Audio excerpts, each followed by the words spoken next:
know that when we're in class, we can't wait to get out.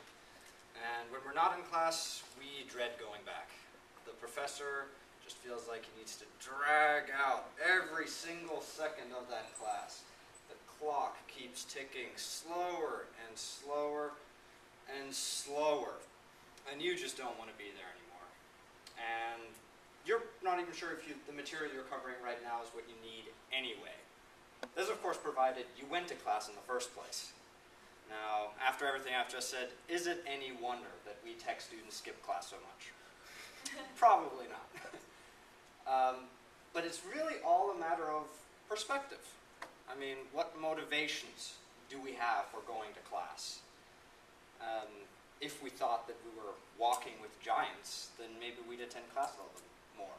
But why bother? Why bother going to class? Maybe attendance is taken, so you need to go to get a good grade. Part of your grade, so you really need to go.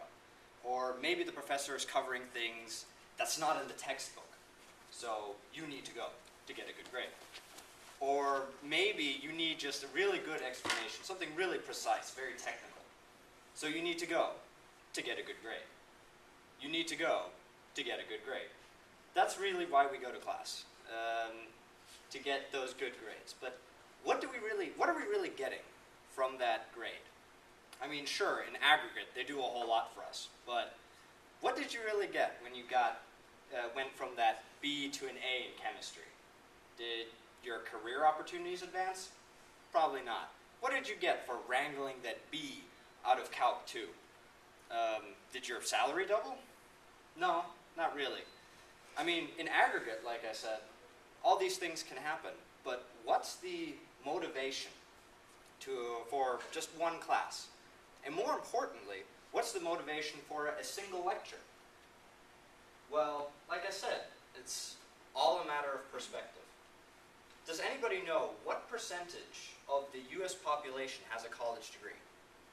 It's about 25%. 25%. That's it.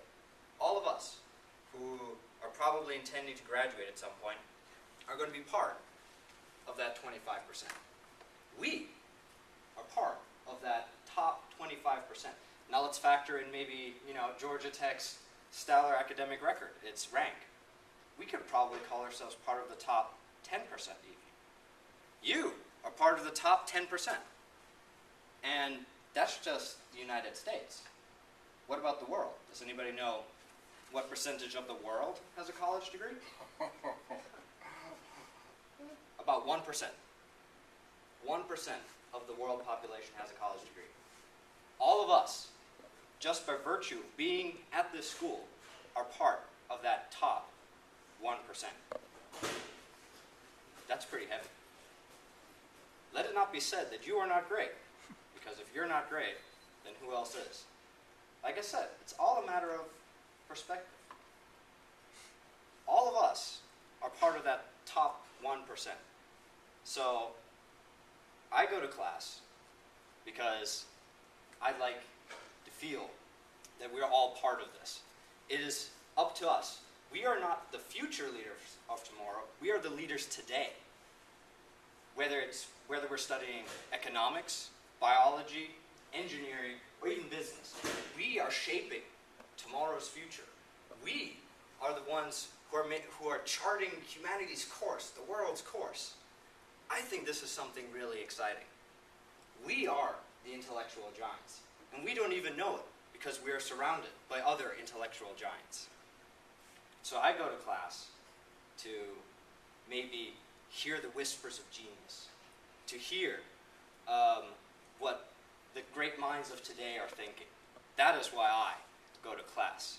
And maybe, just maybe, in the future, you'll share my perspective a little and attend class that one time. Thank you.